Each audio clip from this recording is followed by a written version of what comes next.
My experience in CHAMP, yes, I did it last year. I was in the studio. I came the first time in the front of my head with a big leather stigma because I keep a secret to myself, to my friends, to my community. And when I started the study, I started thinking about it. The psychotherapy you talk about, I think it's work.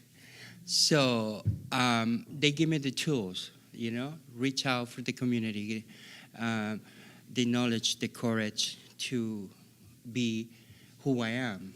I'm Evana Ortigoza, I'm a trans woman, and I'm positive, and I feel proud who I am. The study was the most amazing program I did because for that reason, I grow as a person. I grow as a leader in the community. Now I'm free. They give me wings to fly. I already opened myself. I am HIV positive. Even it's in my resume.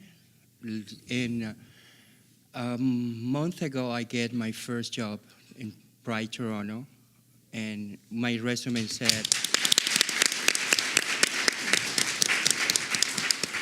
thank you, and my resume said, I'm HIV positive. I'm free. I sleep better. My health is better. I sleep better.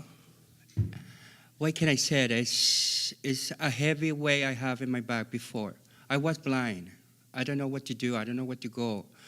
I don't know if I have future or if I have goals. Well, I have it, and I will do. I'm not going to die for HIV. And remember that I'm the face for HIV and AIDS. Thank you.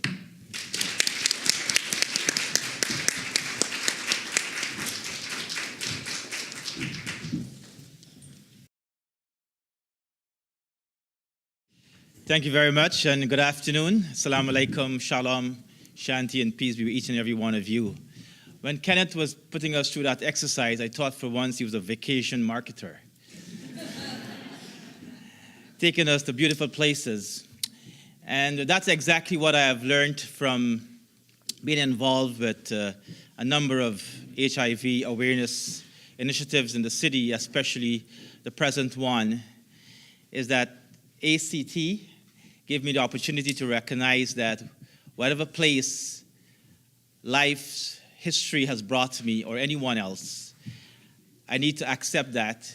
However, I do not need to live with that for the rest of my life. I have to search for that beautiful place. In this case, I was somewhere in the Amazon. And I have to use that opportunity that life presents to me through your own interactive experiences and the research that has been offered to the expertise team to give therapy to myself. And therefore, in my work with HIV positive folks in the Muslim community and out of the Muslim community over the years in the prison system, as being a chaplain myself, and a number of other initiatives with students in education, I have given this example over and over when we had our exercise with the lady who was the bus driver, and she was driving the bus along the 401, and all the passengers that came into the bus actually ensured that she wasn't on track by telling her she is no good, she's a refugee, her accent is miserable, they do not understand her, she doesn't belong to this part of the city, etc. And each time she heard that passenger, she swerved from the 401 until we were all ditched in some corner of the 401. However, in the second incident of that exercise, each time as the passenger enters the bus, she ignored them. She said to us, get in the bus. And each distractor found himself or herself at the back of the bus where they belong. And she kept aiming for the right away. And that gave her the opportunity to be on the express lane to our own salvation, our own success. I've used that example over and over, and in terms of the social justice piece, I recognize that collaboration with other groups is very important to form allies. So, for example, last year, the Muslim community embarked on the first time a conference on HIV awareness, and we had a number of participants who were here today with us, spoke bravely in a mosque for the first time. We have produced a brochure that has now gone international. I just took copies of those brochures to Guyana, and that has been made useful in that country. It's online. I have written articles, and I have even defended people of a certain sexual orientation that not because of their orientation, it means that they're eligible for discrimination. Not at all. It's not within our faith perspective, and neither is it within our Canadian paradigm as Canadian citizens.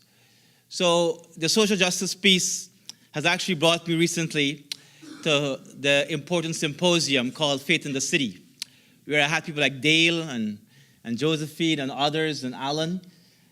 As you know, he is sitting there, he's bringing light to the room. He brought light to the entire City Hall. Through his team, they were able to talk about HIV and refugee and health to City Hall, of all places, in a symposium called Faith in the City. And I was instrumental in ensuring that workshop was part of the grander scale of things, so that not only participants in the city could hear about it, but political leaders could know about it, faith leaders could be part of it, and more importantly, people who are suffering from those initiatives or lack of those initiatives, they could have the validation that there are people who are there looking out for themselves.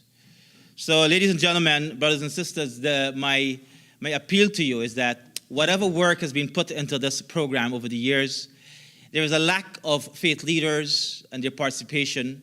There's a lack of leaders generally in the city and their participation.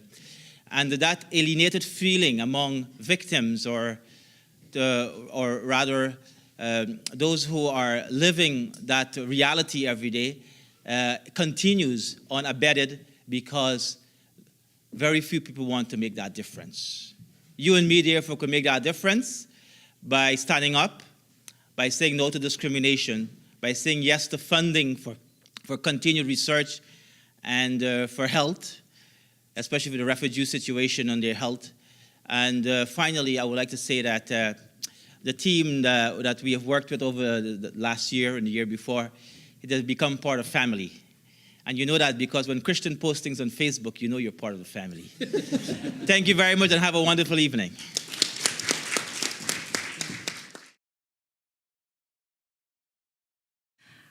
So my name is Gloria, and I am a Toronto-based filmmaker.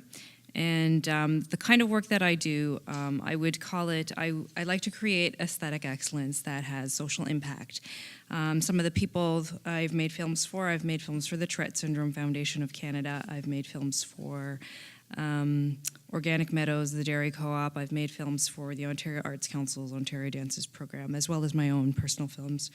And everything that I do, I want to affect social change.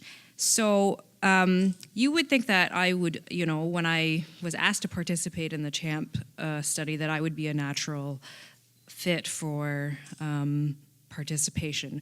But I have to be honest with you, the prevailing emotion that I had was one of embarrassment.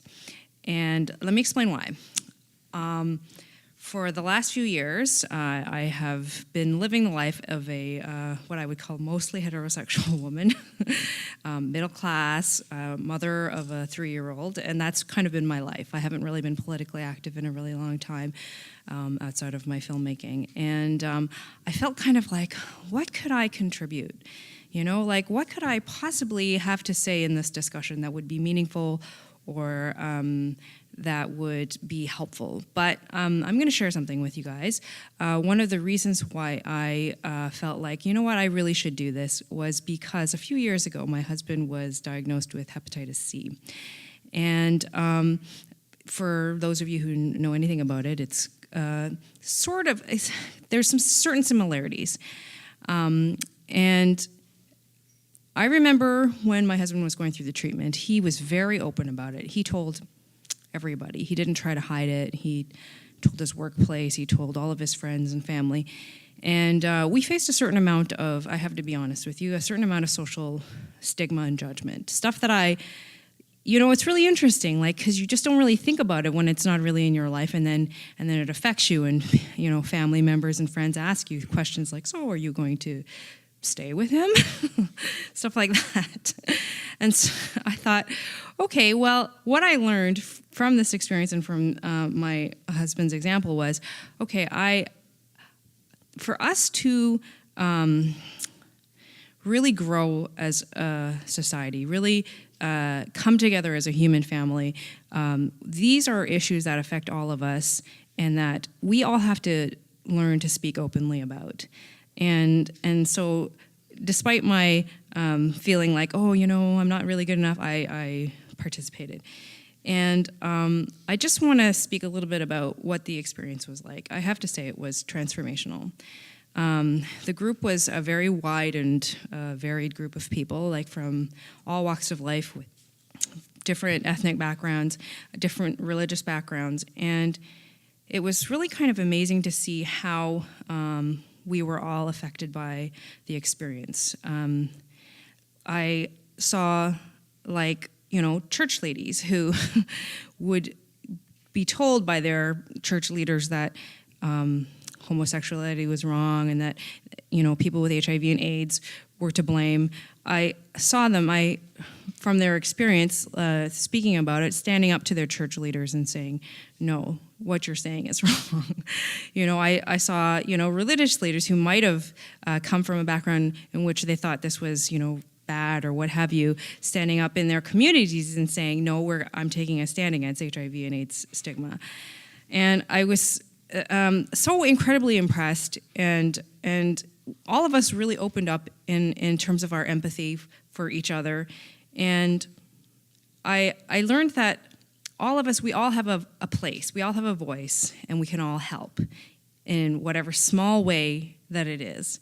So in terms of what I've taken away, and it really was this amazing experience around community building and communication and problem solving, and it's made me so much more aware and more willing to be active, more willing to put myself out. I volunteer regularly now at my church, which is very gay positive and very politically left-leaning. I continue to make my films, all of them for marginalized groups. And I just look for more opportunities like this to be open to helping and sharing and being honest and not afraid to speak about my experience and, sharing other people's experiences. So I would really encourage all of you to continue to participate and be a part of this group. Thank you very much.